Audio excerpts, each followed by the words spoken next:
Seja muito bem-vindo à nossa Escola Bíblica Online. Nós adotamos a revista Compromisso, esta que se encontra em minhas mãos, da Convicção Editora, do terceiro trimestre de 2025, cujo assunto da lição de número 9 é sobre a direção de Deus, ou seja, confiança que temos que ter na direção divina.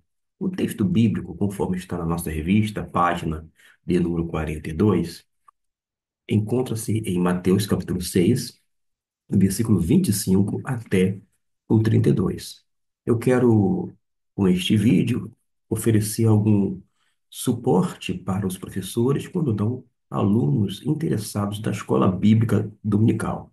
A gente pode agregar conhecimento todo santo dia, contanto que a gente tenha realmente uma atitude de aprendiz, alguém que se coloca sempre para aprender algo novo, mas sempre a partir da palavra de Deus. Note que a proposta da revista é de que comece no versículo de número 25 até o 32, conforme eu falei. Mas acontece que a gente precisa ler o texto e deixá-lo fluir, conforme estava em sua essência. Se você começar a leitura do versículo de número 25 em diante, você perderá uma porção importante, ainda que pequena, mas que faz coro com toda a narrativa seguinte. Estou me referindo ao versículo de número 24. Começa um assunto, é um parágrafo que começa no versículo 24, vai até o 32, de modo que a gente precisa ler e aprender a fazer a leitura de uma forma contextual, observando onde começa o parágrafo e onde termina. Por causa de quê? O parágrafo tem nele sempre uma ideia central, ou ainda aquela mensagem principal. O que que o texto está querendo mostrar?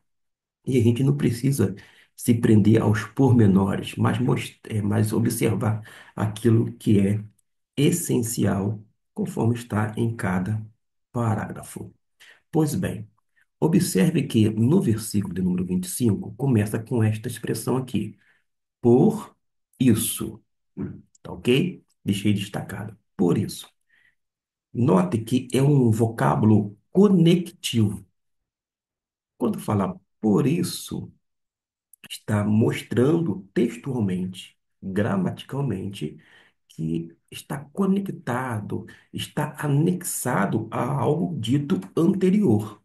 E isto vai lhe ajudar bastante. Quer ver um exemplo? Vai no versículo de número 24, porque é aqui que começa o parágrafo, e dentro deste vai ter aquela ideia central. Ninguém pode servir a dois senhores, porque ou há de odiar um e amar o outro, ou há de dedicar-se a um e desprezar o outro. Não podeis servir a Deus e às riquezas. Conforme sua versão, é possível que esteja no não poder servir a Deus e a Mamon. O que eu quero chamar a atenção aqui é que fala sobre a lealdade total que deve ser dada a quem? A Deus somente. Isto vai fazer coro quando você lê o versículo de número 33.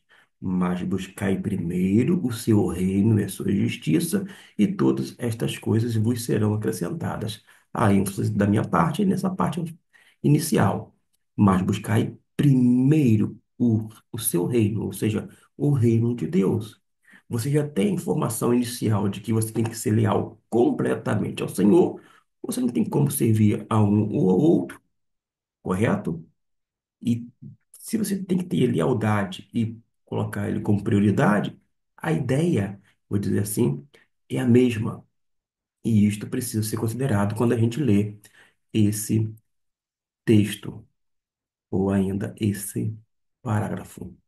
Depois de ter dito isto, e observe uma vez mais, por isso, está conectado ao versículo 24, vos digo, não estejais ansiosos quanto à vossa vida, Observe que a ansiedade não vai nos ajudar em absolutamente nada, não vai acrescentar nada, não muda a realidade. Agora nós temos uma palavra da parte de Deus que diz: lançai sobre ele toda a nossa ansiedade. Por causa de quê? Porque ele tem, o verbo é no presente, ele tem cuidado de nós. Não é que ele cuidará lá na frente, pelo contrário, ele tem cuidado, ele tem nos sustentado, ele tem nos mantido. E isto faz coro com a ideia propalada por Cristo Jesus nesse texto. Por isso vos digo, não estejais ansiosos quanto à vossa vida, pelo que haver de comer, pelo que haver de beber e pelo que haver de vestir. Eu sei que o texto prossegue, não é a vida mais do que alimento e o corpo mais do que o vestuário? Olhai para as aves do céu, que não semeiam, nem ceifam, nem ajuntam em celeiros, e o vosso Pai Celestial as alimenta. Não valeis vós muito mais do que elas? Ou, ora, qual de vós, por mais ansioso que esteja, pode acrescentar um côvado à sua estatura? O que eu já disse agora há pouco. Ninguém muda a realidade pelo fato de estar ansioso. Suponhamos que eu esteja apreensivo, ansioso, mexendo aqui com as mãos, e levante, fique caminhando para lá e para cá, num curto espaço, durante 10, 15, 20 minutos. A pergunta que eu poderia fazer a mim mesmo: adiantou alguma coisa? Modificou a realidade? Acrescentou algo? E a resposta vai ser um sonoro não, da forma que a gente precisa lançar nossa sociedade diante de Deus em oração, porque Ele já tem cuidado de cada um de nós.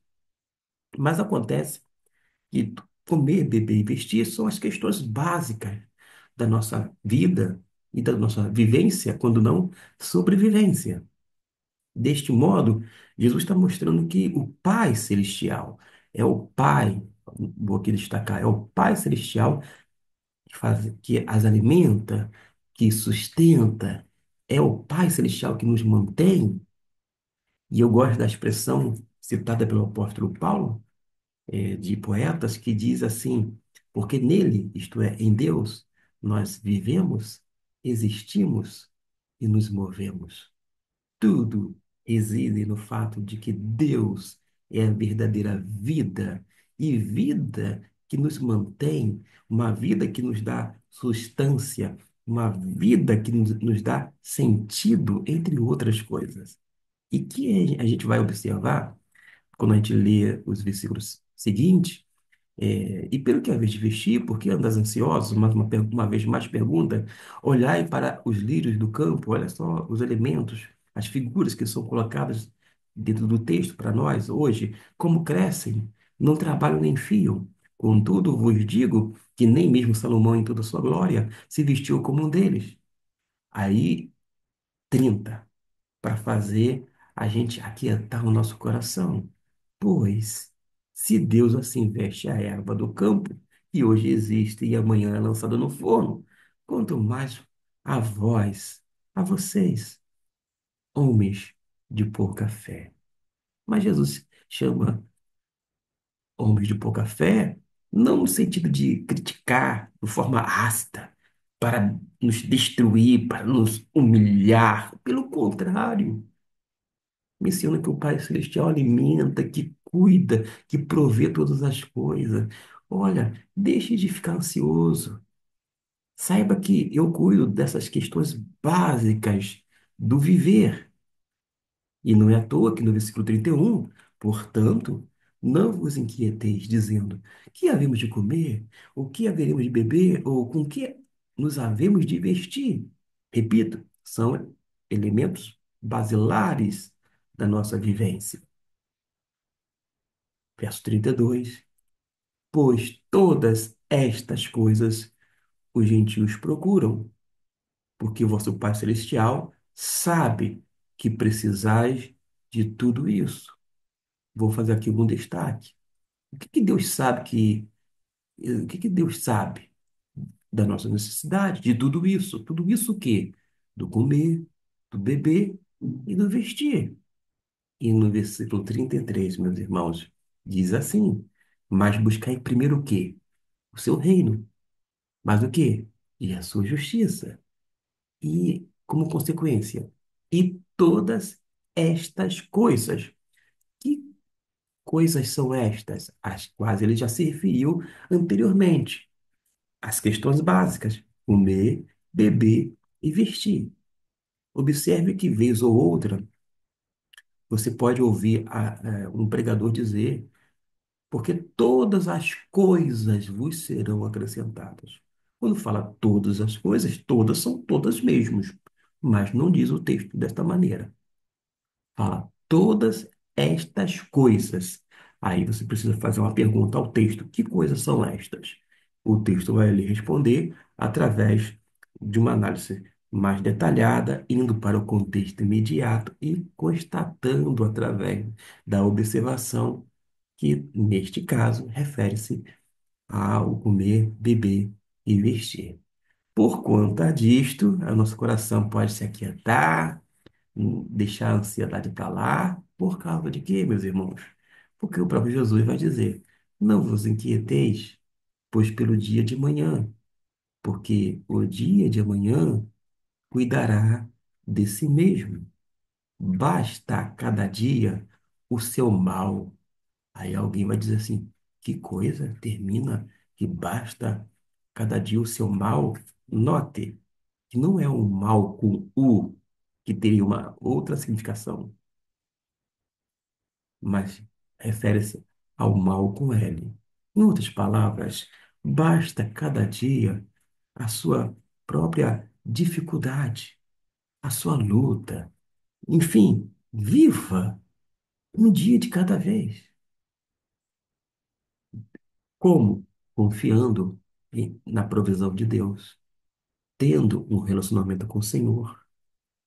Vez ou outra, eu ouço falar bastante de pessoas acerca de seus testemunhos, suas experiências religiosas. Experiências maravilhosas que tiveram no passado, quando não estão tendo no presente. Mas acontece, meu irmão, minha irmã, que experiência não mantém ninguém firme. É uma experiência que foi válida, mas não se sustenta por si só. Até porque milhares e milhões de pessoas somente no Brasil já tiveram experiências religiosas, mas hoje não estão nas fileiras evangélicas, não estão nas igrejas de Cristo locais, elas estão desviadas, são chamados desigrejados, pessoas que estão frustradas com a igreja, às vezes até mesmo chateados com Deus, são pessoas mal-humoradas, achando que Deus foi um carrasco, mas acontece que Jesus não fez nada contra a pessoa, pelo contrário, ele veio para morrer e nos salvar, para nos livrar, para nos libertar da morte, mas também para que o nosso eu fosse mortificado, a fim de que Cristo vivesse em nós. E nós não vivêssemos mais daquela forma. Até porque, quando a pessoa se torna uma nova criatura, ela anda em novidade de vida. Mas acontece que a gente nota que as pessoas tiveram inúmeras experiências, algumas delas, quando não muitas delas, mas o que importa de fato é um relacionamento. Isso mesmo, um relacionamento íntimo, profundo e duradouro com o Senhor. O que importa não é termos experiências em Cristo, por mais extraordinárias que sejam, mas sim estarmos em Cristo Jesus. E quando nós estamos em Cristo Jesus, nós somos abençoados com todas as sortes de bênçãos nas regiões espirituais. Nós somos pessoas amadas no Senhor, pessoas bem-aventuradas, pessoas benditas por causa de quem Jesus é e pelo aquilo que ele fez por nós, quando nós éramos ainda pecadores. Que Deus possa abençoar ricamente a sua vida. É o início de semana, segunda-feira, dia 25. Caso você esteja com a revista em mãos, queira fazer uma pergunta, deixe aqui no comentário que em tempo hábil eu respondo.